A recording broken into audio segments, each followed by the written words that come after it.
Hey guys, it's Yang here at Locals with my friend Dominic. Dominic, what spicy deck do you brewed up for us tonight?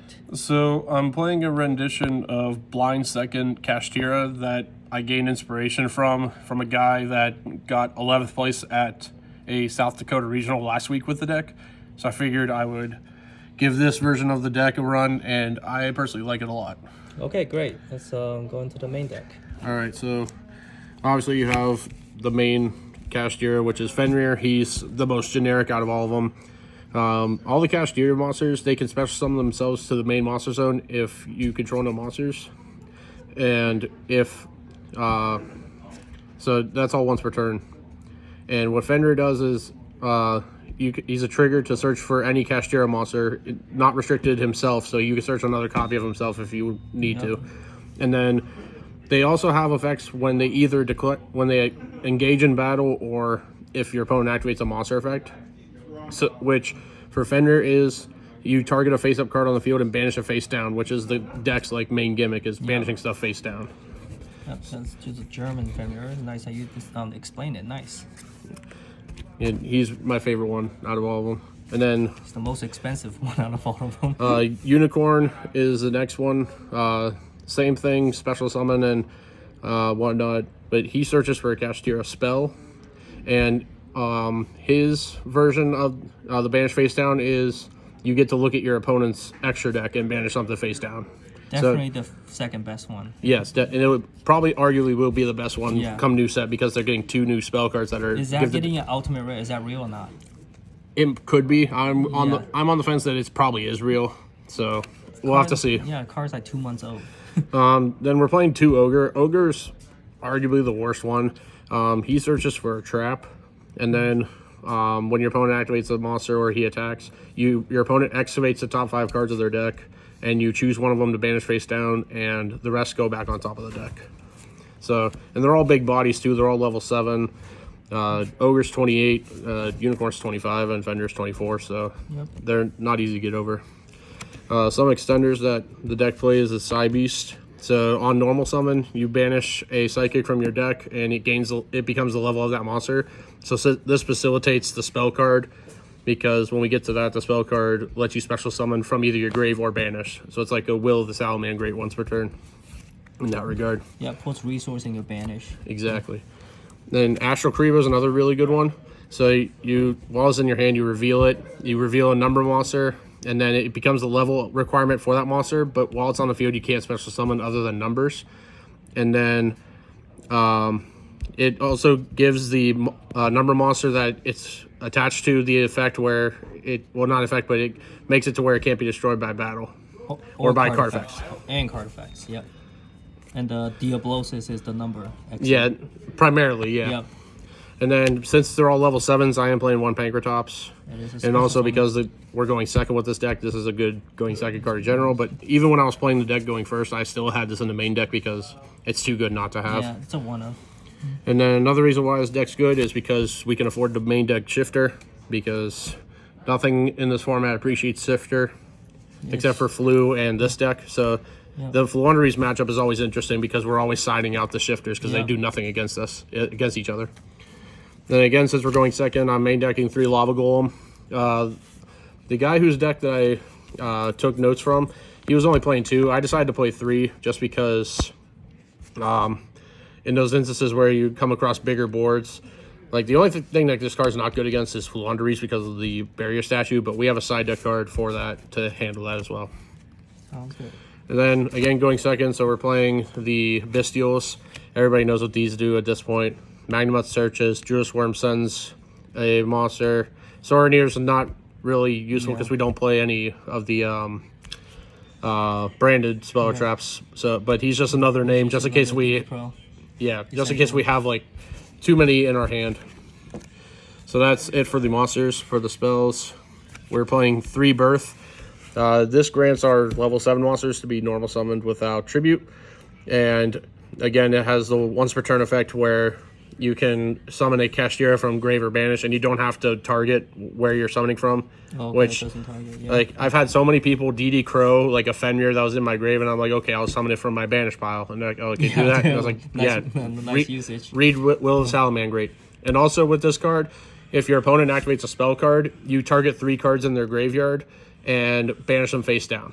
But you have to control a Kashtira in order to do that effect. Oh wow, that thing has 3 effects, huh? Yeah, it's pretty good. It's And then we're playing Talents because Talents is probably the best spell card in the game right now because we're having monster interactions on both players' turn. So there's that. I'm main decking 3 Raigeki at the moment. I would like these to be Dark Hole, but our friend Matthew is borrowing my Dark Holes at the moment. So until I get those back, Raigeki still does the trick. It's just generic board clearance. So what's the difference between Raigeki and Dark Hole? Dark Hole allows you to clear up your own monster zone. So, like, let's say if you're going second and you summon like a Bestial, then you have like a Fenrir in your hand that you want to get out on the field. Makes sense. Dark Hole will clear that and help you out. Absolutely, yes. And then I was playing Prosperities, but I had to give them back to one of our other friends. So I'm just playing Sacred Sword for now. It's okay. I'd rather play Prosperity though because it digs for more cards, and plus, when we get to the extra deck, like you'll see what all is expendable in there for Prosperity. But yeah, Prosperity just helps you look for more cards. Primarily, this guy, we're evenly matched. This helps facilitate getting monsters, or not just monsters, but anything banished face down. Plus, you're going second too. So. Yes. It's one of the best going second cards in the game, so obviously going to play it. Yep. So that's it for the main deck. We'll go 40 cards? Yes, 40 cards. Perfect. So, extra deck, we're playing 2 of the Shangri Era. This is your main guy, and so he takes 2 or more level 7 monsters to make, and while he's on the field, during each standby phase, you can summon a Kashtira from your deck. And then every time a card that your opponent owns and possesses is banished face down, you get to choose a main zone, so any one of the 10 main zones, and lock it up. And that effect stays active while this is on the field. So even if you have... So one thing people don't understand with this card is if this is already established and you have like 2 zones locked up, let's say, and they try to imperm it, those zones stay locked up because this already resolved. So the zone lockup is the only way to get rid of the zones is either the card leaves the field or you flip it face down. Okay. Which that'll be important come next set because people will be playing Book of Eclipse and stuff like that. And then the last effect this guy has is if he were to be destroyed by battle or card effect, you could detach material instead. And he's 3,000 defense, so he's hard to kill. Okay, so you have to like spin it or bounce it back. Exactly. And then the other main guy for this deck is Diablosis the Mind Hacker. And this card helps you win resource game most of the time, but he's also a good disruption card. So once per turn, you could detach a material and look at your opponent's extra deck, banish that card face down. And that effect's not a hard once per turn. So if you make 2 of these, you can do that effect again. I just learned that out recently. A surprise card. And then the second effect, which is important, is whenever a card that your opponent owns and possesses is banished face down, you banish cards from the top of their deck equal to how many they have banished face down. So at our locals this past Thursday, I was playing against a cubic guy, and like he activated Extravagance, and I had resolved evenly match, and then I had went and done my plays to make this guy. He had like 15 banished face down, so he had to banish the top 15 of his deck. Ooh. And so he had like nothing to do. You could easily deck him out with that card. Exactly. Like the banishing face down helps with just making sure your opponent can't play, whether it locks up the zones or with this guy, it gets rid of all their resources. And then some utility rank 7s. This is our time win condition, unfortunately. This is the OG burn for every effect that is activated. So Masquerade, what's it called nowadays? Yeah, nowadays Masquerade. Masquerade burns for more, but Flare Metal Dragon was the originator. Masquerade at least burns for more? Yeah, Masquerade burns 600, Flare Metal burns 500. Oh, okay. I thought it was both 600. Never mind. And then we're playing Dracosac because the Flaunderies matchup is kind of rough if they have the Wind Barrier statue, and you have to do some plays to get around it. So it's at least a wind, and yeah, it's very reminiscent of Dragon Ruler days. We're playing a couple other number monsters. Big guy helps get rid of some problematic monsters on our opponent's field, and then we can use them to link away and start comboing off. Do you ever make Big Eye, Draco Sack, any of these guys? Oh yeah, I probably make Big Eye more than Draco Sack. Okay. Just because Draco Sack I summon primarily more for the full Underreach matchup. And then this is a flex spot really, but Harmonizer Gradial is a cool card because depending on the materials it has attached, it also becomes those attributes. So if you have like Fenrir and Unicorn, it also becomes Earth and Wind.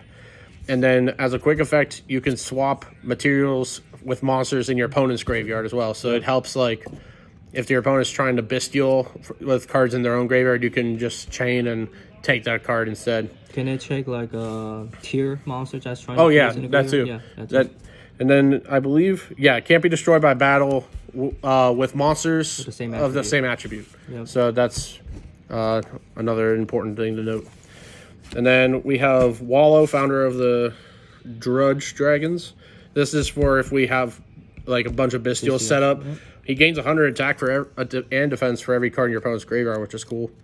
And then both of its effects are actually relevant. The quick effect, return a card to your opponent's deck, and taking a card out of your opponent's graveyard and putting it on your field is very good. Yeah, he seems to be a staple. Every deck is main decking like 9 bestials. Yeah, pretty much.